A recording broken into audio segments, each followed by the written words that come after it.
Hello viewers, मैं हूं आपका दोस्त पवन कुमार विश्वजीत और आप सबके फिजिकल एजुकेशन कॉम्पिटेटिव एग्जाम्स की तैयारी के लिए जी हां, जो भी यहां पर हमारे व्यूअर्स सब्सक्राइबर कर रहे हैं फिजिकल एजुकेशन एग्जाम्स की तैयारी, तो उनके लिए एक और सीरीज हम लेकर आ गए हैं और आज की शाम ये रहेगी सब पर भारी। जी हां, सीरीज से कीजिए तैयारी क्योंकि यहाँ पर हम हर रोज आपके लिए लेकर आते हैं ढेर सारी सीरीज। तो चलिए आज की सीरीज की शुरुआत करते हैं और सीरीज की शुरुआत करने से पहले छोटी सी रिक्वेस्ट कि चैनल को सब्सक्राइब कर लीजिए, बेल आइकन को प्रेस कर लीजिए ताकि आने वाली वीडियो का नोटिफिकेशन आपको मिल सके। तो आज हम करने वाले हैं विटामिन। जी हाँ, विटामिन से रिलेटेड 25 एमसीक्यूज आपका टेस्ट पहले लेंगे और उसके बाद में मैं आपको कुछ ऐसे क्वेश्चंस करवाने वाला हूं जो आपके लिए काफी हेल्पफुल रहने वाले हैं, क्योंकि इनकी एक्सप्लेनेशंस ही कुछ ऐसी होगी जो आप देखकर कहेंगे जी हाँ, यही तो हम चाहते थे।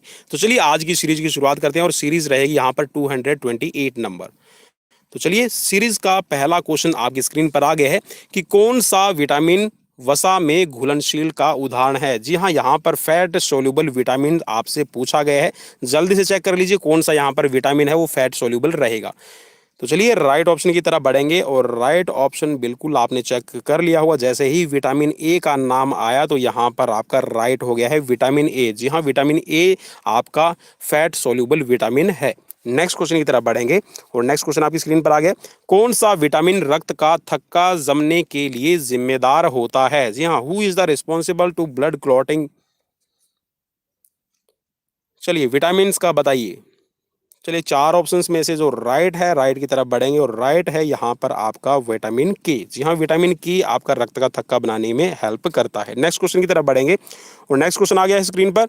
निम्नलिखित में से कौन सा विटामिन कैल्शियम फास्फोरस के आंतों में और अवशोषण को बढ़ाता है। जी हाँ, कौन सा विटामिन यहाँ पर कैल्शियम का अवशोषण करने में हेल्प करता है। तो चलिए राइट ऑप्शन की तरफ बढ़ेंगे और राइट ऑप्शन है यहाँ पर विटामिन डी। जी हाँ, कैल्शियम और फास्फोरस का जो ऑब्जॉर्प्शन होता है आपकी आंतों में, और ये कह सकते हैं कि जो आपका बोन है, बोन की डेंसिटी तभी आपकी बढ़ती है जब आपका विटामिन डी के थ्रू आपका कैल्शियम और फास्फोरस ऑब्जॉर्ब कर लिया जाता है। नेक्स्ट क्वेश्चन की तरफ बढ़ेंगे। नेक्स्ट क्वेश्चन आपकी स्क्रीन पर आ गए। क्वेश्चन में पूछा गया है निम्नलिखित में से कौन सा विटामिन वनस्पति भोजन से आयरन के अवशोषण को बढ़ाता है। जी हाँ, आप सीधा से ये समझ सकते हैं कि जो आयरन है ना, लोहा है, उसको पचाने में कौन मदद करता है। चलिए, जो भी आप अपने पौधों से, आप अपनी वेजिटेबल से, फ्रूट से जो भी आप आयरन लेते हैं तो उसको एब्जॉर्ब करने में कौन हेल्प करता है। चार ऑप्शंस आपकी स्क्रीन पर है और राइट की तरफ बढ़ेंगे। राइट है यहाँ पर आपका ऑप्शन बी। ठीक है, विटामिन सी है, ये रिस्पॉन्सिबल रहता है आपके आयरन को आपका अब्जॉर्ब करने में। आप ये कह सकते हैं कि हीमोग्लोबिन अगर बढ़ाना है, आप जो खाना ले रहे हैं उसमें अगर आप चाहते हैं कि हीमोग्लोबिन अच्छा बने तो विटामिन सी जरूर लीजिएगा। नेक्स्ट क्वेश्चन की तरफ बढ़ेंगे। नेक्स्ट क्वेश्चन आपकी स्क्रीन पर है, सूर्य के प्रकाश से किस विटामिन की प्राप्ति होती है। तो बिल्कुल सिंपल सा क्वेश्चन है। चलिए राइट ऑप्शन की तरफ बढ़ेंगे। राइट ऑप्शन है यहाँ पर option A vitamin D. Next question की तरफ बढ़ेंगे। नेक्स्ट क्वेश्चन आपकी स्क्रीन पर आ गया है। क्वेश्चन देख लीजिए, वह विटामिन कौन सा है जिसकी कमी से बच्चों और बड़ों में अलग अलग रोग उत्पन्न होते हैं। कौन सा विटामिन है जिसकी कमी से बच्चे और बड़े इन दोनों के अंदर ये रोग उत्पन्न होता है। चलिए राइट ऑप्शन की तरफ बढ़ेंगे और राइट ऑप्शन है यहाँ पर आपका विटामिन डी। जी हाँ, बच्चों के अंदर जो कमी होती है ये होता है आपका रिकेट्स। ठीक है, रिकेट हो जाएगा बच्चों के अंदर अगर आप अच्छे से विटामिन डी नहीं लेते। और जो आपका यहाँ पर बड़ों के अंदर हम कहें तो बड़ों के अंदर जो होती है उसको कहते हैं ऑस्टियोपोरोसिस। ठीक है, क्या कहेंगे उसको, ऑस्टियोपोरोसिस। ठीक है, चलिए ये मैंने आपको स्क्रीन पे लिख भी दिया। चलिए नेक्स्ट क्वेश्चन की तरफ बढ़ेंगे। नेक्स्ट क्वेश्चन आपकी स्क्रीन पर और क्वेश्चन में पूछा गया कि वह कौन सा विटामिन है जिसको सौंदर्य विटामिन के नाम से भी जाना जाता है।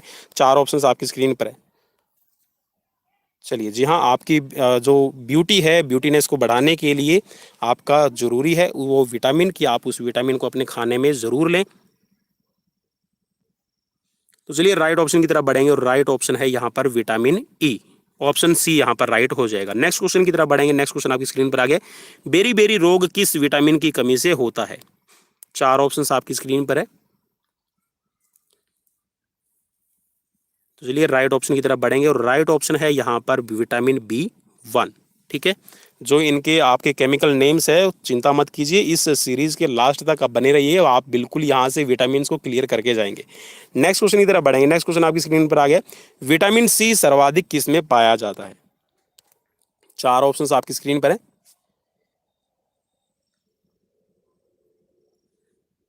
तो चलिए राइट ऑप्शन की तरफ बढ़ेंगे और राइट ऑप्शन है यहाँ पर आंवला। जी हाँ, आंवले के अंदर सबसे ज्यादा विटामिन सी आपको मिलता है। नेक्स्ट क्वेश्चन की तरफ बढ़ेंगे। नेक्स्ट क्वेश्चन आपकी स्क्रीन पर आ गया, कौन सा विटामिन ताप के प्रति सबसे अधिक संवेदनशील है? जी हाँ, टेम्परेचर के प्रति बहुत अधिक संवेदनशील है, तो इनमें से कौन सा विटामिन है?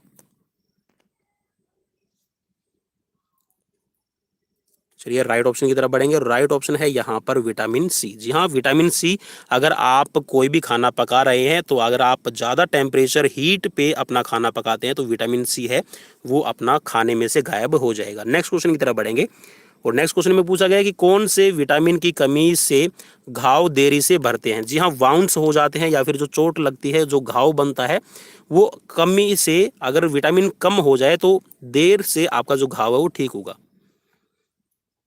चलिए चार ऑप्शंस आपकी स्क्रीन पर है। चलिए राइट ऑप्शन है यहाँ पर विटामिन सी। जी हाँ, अगर आपको कोई भी चोट लगती है तो उसको ठीक करने के लिए आप विटामिन सी का इंटेक करें तो आपके घाव है जल्दी भर जाएंगे। नेक्स्ट क्वेश्चन की तरफ बढ़ेंगे और नेक्स्ट क्वेश्चन है, कौन सा विटामिन आयरन के अवशोषण को बढ़ाता है? जी हाँ, थोड़ा सा क्वेश्चन यहाँ पर चेंज होके आ गया है। आयरन को अवशोषण को बढ़ाने के लिए, जी हाँ, अभी हमने क्वेश्चन देखा था तो चेंज यहाँ पर क्वेश्चन की फॉर्म है, तो विटामिन सी यहाँ पर राइट हो जाएगा। नेक्स्ट क्वेश्चन की तरफ बढ़ेंगे। नेक्स्ट क्वेश्चन आपकी स्क्रीन पर आ गया, घातक एनीमिया किस विटामिन की कमी से होता है? जी हाँ, एनीमिया जो रोग है वो किसकी वजह से होगा? तो चलिए राइट ऑप्शन की तरफ बढ़ेंगे। राइट ऑप्शन है यहाँ पर vitamin B12, option D right हो जाएगा। नेक्स्ट क्वेश्चन की तरफ बढ़ेंगे, निम्नलिखित में से किस में विटामिन B12 नहीं पाया जाता?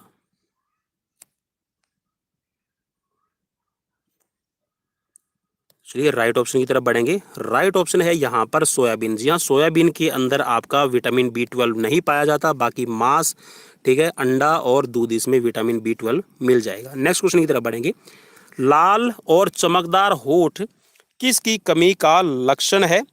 कौन से विटामिन इसके जिम्मेदार होते हैं?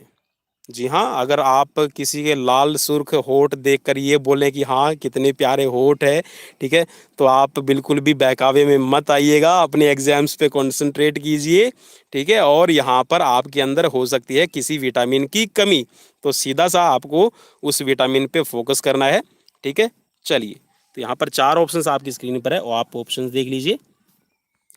चलिए राइट ऑप्शन की तरफ बढ़ेंगे। राइट ऑप्शन है यहाँ पर विटामिन B2, ठीक है। अगर विटामिन B2 की कमी है तो आपके जो होठ है वो फटने लग जाते हैं और इसके साथ में जो आपके होठ हैं उनकी लालिमा या फिर कह सकते हैं कि जो रेडनेस होती है वो खत्म होने लग जाती है। नेक्स्ट क्वेश्चन की तरफ बढ़ेंगे। नेक्स्ट क्वेश्चन आपकी स्क्रीन पर है, गर्भावस्था के दौरान चक्कर आना, उल्टी होने पर कौन सा विटामिन से उपचार किया जाता है?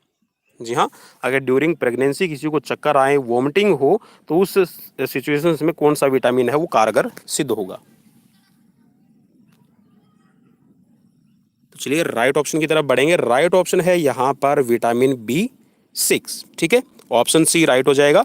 नेक्स्ट क्वेश्चन आपकी स्क्रीन पर है, कौन से विटामिन का अधिक मात्रा देना वेस्ट माना जाता है क्योंकि हमारे शरीर में संग्रह नहीं हो सकता?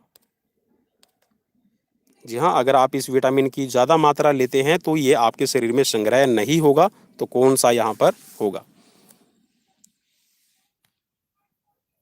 तो चलिए राइट ऑप्शन की तरफ बढ़ेंगे। राइट ऑप्शन है यहाँ पर विटामिन बी कॉम्प्लेक्स। जी हाँ, बी कॉम्प्लेक्स विटामिन जिसके अंदर आपके बी कॉम्प्लेक्स में B1, B2, B3, B5, B6, B7, B9, B12, ये जितने भी विटामिन का आप जो कॉम्प्लेक्स लेते हैं ये आपके शरीर में ज़्यादा नहीं ठहर सकता, क्योंकि जैसे ही आपने यूरिन किया, जैसे ही आपके शरीर में पानी की मात्रा जाएगी तो ये पानी में घुलनशील होते हैं। और इसके साथ में जो आपका देखिए यहाँ पर एक और लिख रखा है विटामिन सी, तो विटामिन सी भी आपके शरीर में ज़्यादा संग्रह नहीं कर सकते। जैसे ही आपको यूरिन का प्रेशर होता है तो ये आपके यूरिन के थ्रू बाहर निकल जाते हैं।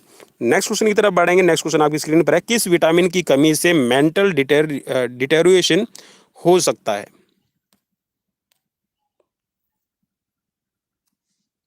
मेंटल डिटेरियोरेशन का मतलब ये हो गया कि आपकी जो याददाश्त और आपका ये कह सकते हैं कि जो आपका मेंटल आपकी इलनेस आपको होने लग जाएगी, जिसके अंदर आप अपना काम करने की सोचने की शक्ति है वो कम हो जाती है। तो मेंटल डिटेरियोरेशंस हो सकती है किसी विटामिन की कमी के कारण। आपको बताना है। 4 ऑप्शंस आपकी स्क्रीन पर है।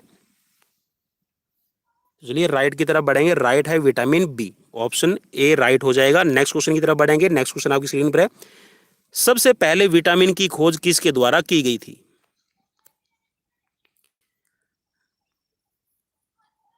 चलिए 4 ऑप्शंस में से जो राइट आपको लगे उस पर आप क्लिक कर सकते हैं। तो राइट है यहां पर फंक। ठीक है। नेक्स्ट क्वेश्चन आपकी स्क्रीन पर है। ऑस्टियोपोरोसिस किसकी कमी के कारण होता है?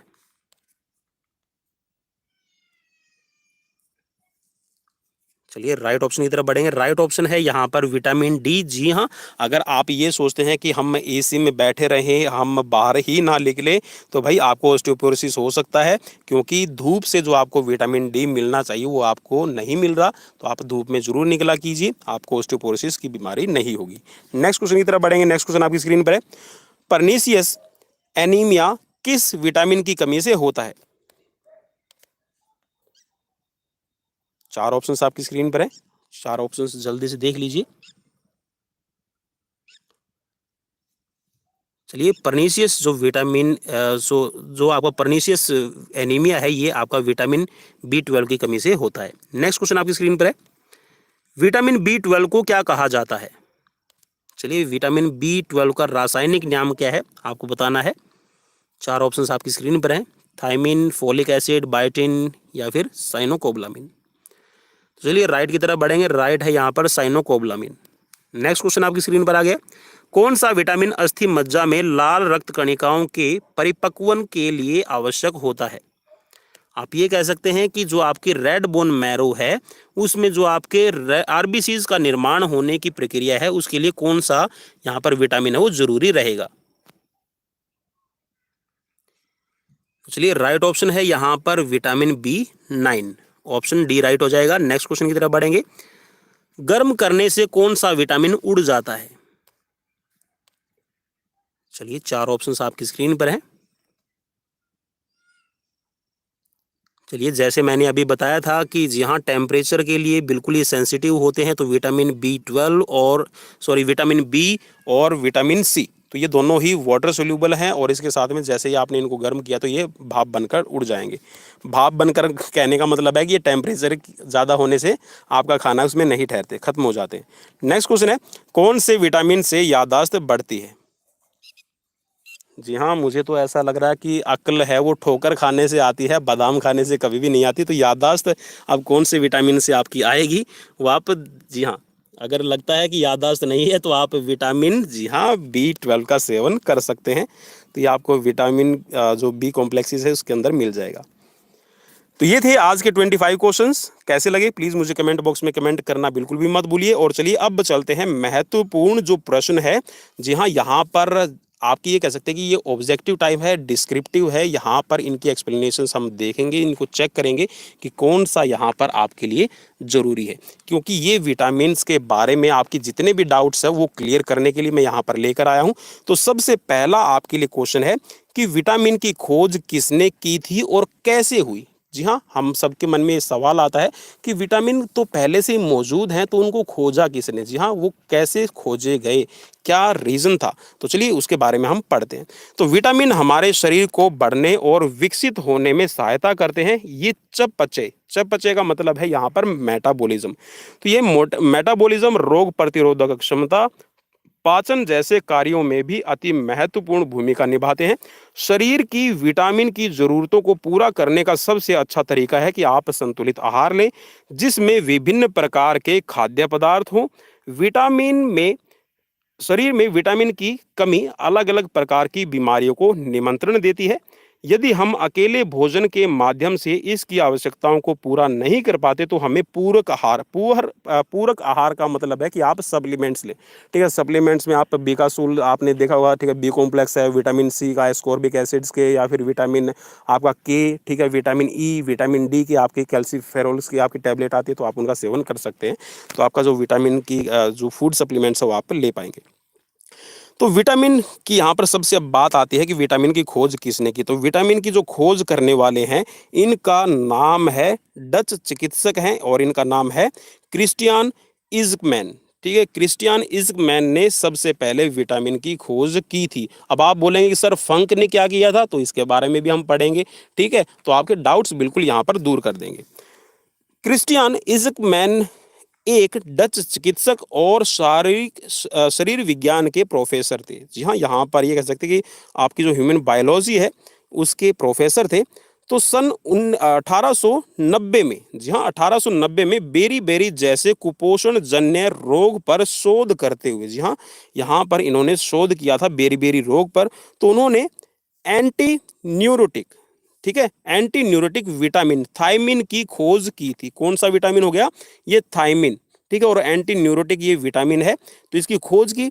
इस महत्वपूर्ण खोज के लिए उन्हें वर्ष 1929 में मेडिसिन का नोबेल पुरस्कार भी दिया गया था। चलिए अब थोड़ा सा और आगे पढ़ते हैं। तो विटामिन की खोज कैसे हुई। इस मैन को खाद्य पदार्थों में विटामिन जैसे तत्व होने का अचानक पता ही चला था। दरअसल 1890 में उन्हें जावा और उस समय डच उपनिवेश था, इनके कैदियों को, ठीक है, जो आपके जो वहाँ पर कैदी थे उपनिवेश होने की वजह से, तो वहाँ पर जो कैदी थे उनको बड़े स्तर पर हो रही बेरी बेरी जैसी जो बीमारी थी उनको अध्ययन करने के लिए भेजा गया। क्योंकि जो यहाँ पर ये कह सकते हैं कि जो प्रोफेसर थे इस्कमैन, इनकी वहाँ पर ड्यूटी लगी कि आप जो बेरी बेरी रोग है ये इनमें जो ह्यूमन बींग से इनमें फैल रहा है, तो आप इसकी जांच करें।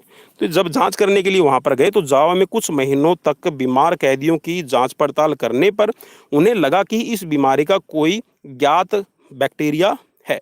जी हाँ, इनको लगा कि कोई अज्ञात बैक्टीरिया है और इसकी वजह से जो बेरी बेरी रोग है ये हो रहा है। लेकिन एक दिन अचानक उनका ध्यान अपनी प्रयोगशाला की मुर्गियों की ओर गया। मुर्गियों को ध्यान से देखने पर उन्हें मालूम हुआ कि पहले जब इन मुर्गियों को कैदियों का बचा राशन चारे के रूप में दिया जा रहा था तब इनमें भी बेरी बेरी के लक्षण दिखाई दे रहे थे।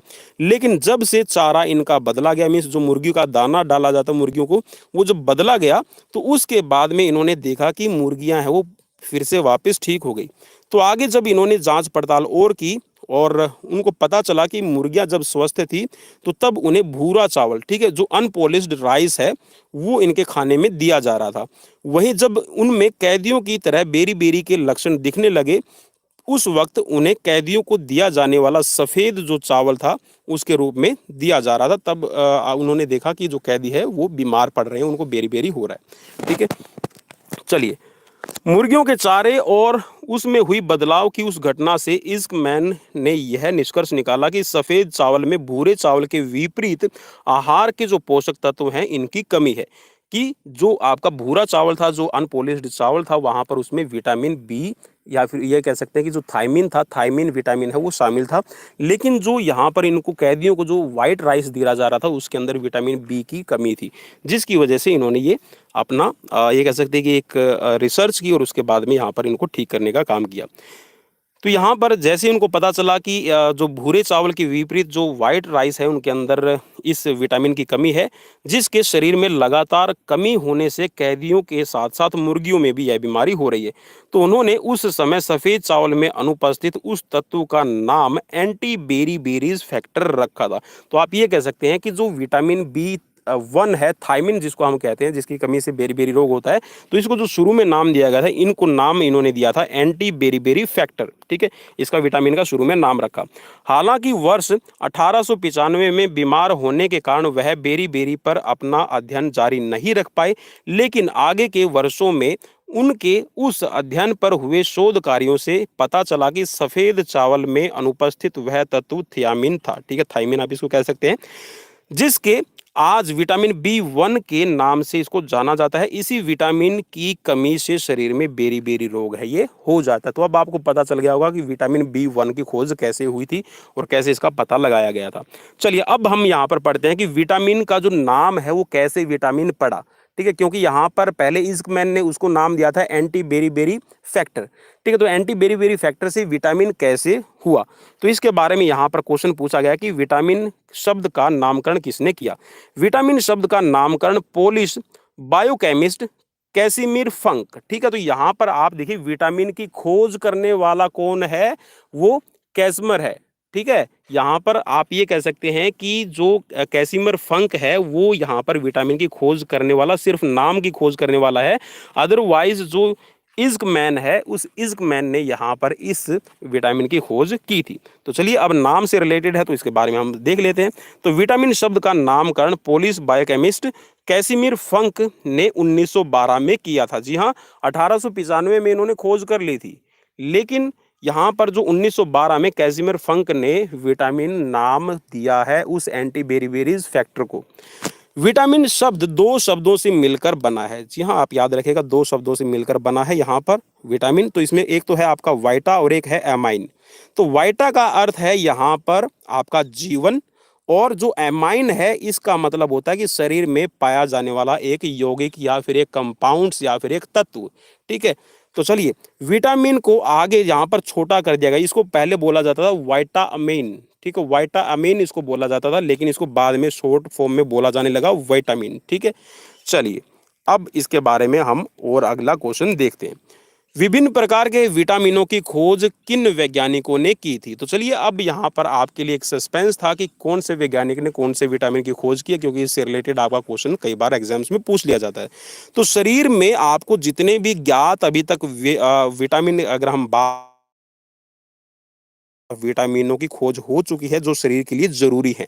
ठीक है, इसके अलावा भी अगर आप देखेंगे तो विटामिन पी, विटामिन एच भी आपने नाम जरूर सुना होगा। ठीक है, तो ये अभी इन पे रिसर्च चल रही है कि विटामिन पी है क्या वो शरीर के लिए जरूरी है। तो यहाँ पर 13 जो विटामिन है इनकी खोज हो चुकी है, और वर्तमान में सभी ज्ञात विटामिनों की पहचान वैज्ञानिकों के द्वारा 1913 से 1948 के बीच ही कर ली गई थी। तो नीचे 10 जरूरी कुछ विटामिन है, इनके नाम दिए गए हैं और इनके खोजकर्ताओं के नाम है वो हम देख लेते हैं। तो विटामिन की खोज करने वाले कौन कौन वैज्ञानिक है? तो यहाँ पर जो विटामिन ए, ठीक है, देखिए शुरू में ही है आपका विटामिन ए, तो इसकी खोज करने वाले हैं एल्मर वी मैकुलम। ठीक है, एल्मर वी वैकुलम और मार्गुराइट। ठीक है, मार्गुराइट डेविस ने 1912 से 1914 के बीच में इनकी खोज की। नेक्स्ट है फिर आपका विटामिन बी, तो इसकी खोज करने वाले हैं एल्मर वी मैकुलम, तो इन्होंने 1915 से 1916 के बीच इसकी खोज की। नेक्स्ट है विटामिन बी वन। देखिए बी वन की मैं फिर बता रहा हूँ कि इसकी खोज किसने की थी। यहाँ पर आपका जो शुरू में मैंने नाम बताया था, ठीक है, कैसिमिर फंक ने तो विटामिन बी वन को नाम दिया है। ठीक है, तो कैसिमिर फंक आप इसको कह सकते हैं, और 1912। नेक्स्ट है बी टू। बी टू की खोज की है डी.टी. स्मिथ और ई.जी. हेनरिक ने। ठीक है, और ये खोज की है 1926 के अंदर। बी3 जो विटामिन है इसको नियासिन के नाम से हम जानते हैं, तो इसकी खोज करने वाले हैं कॉर्नेड एल्विजम। ठीक है, कॉर्नेड एल्विजम ने 1937 में इसकी खोज की है। विटामिन बी9 फोलिक एसिड, इसकी खोज की है लूसी विल्स ने 1933 के अंदर। नेक्स्ट है विटामिन बी6, तो बी6 की खोज की है पॉल जॉर्जी ने 1934 के अंदर। नेक्स्ट है विटामिन सी, जी हाँ, जिसको एस्कॉर्बिक एसिड के नाम से जानते हैं, तो इसकी खोज की है ए होइस्ट ने और टी फ्रेलिच ने 1912 के अंदर। नेक्स्ट है डी, तो विटामिन डी की खोज की है एडवर्ड मेलबोनी ने यहाँ पर 1922 के अंदर। विटामिन ई की खोज की है हर्बर्ट इवांस और कैथरीन बिशप ने 1922 के अंदर।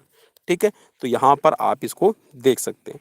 नेक्स्ट क्वेश्चन है कि कृत्रिम रूप से पहली बार किस विटामिन को प्रयोगशाला में बनाया गया था? जी हाँ, आप ये कह सकते हैं कि लेबोरेटरी के अंदर कौन सा विटामिन है पहली बार आर्टिफिशियल या फिर ये कह सकते हैं कि मैनमेड रूप से तैयार किया गया।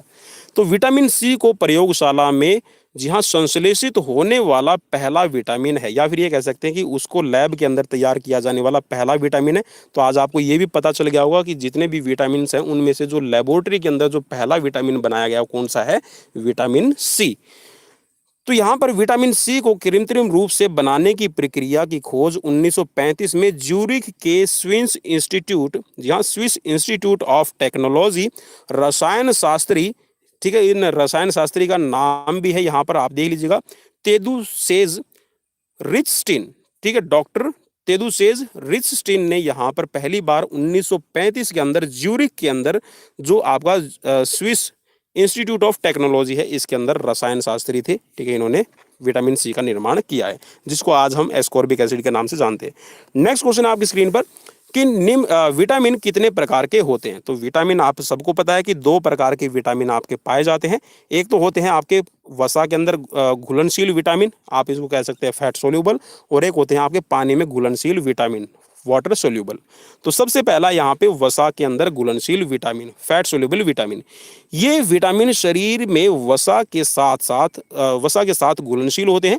ये हमारे शरीर के उन फैट सोल्यूबल द्वारा अवशोषित कर लिए जाते हैं जो छोटी आंत के लिम्फेटिक सिस्टम के माध्यम से सामान्य ब्लड सर्कुलेशन में यात्रा करते हैं। इस प्रकार के विटामिन आमतौर पर यकृत मीन्स लीवर और वसायुक्त ऊतक, ठीक है, जो एडिपोज टिश्यूज होते हैं, इनके अंदर भविष्य में उपयोग के लिए संग्रहित होते रहते हैं।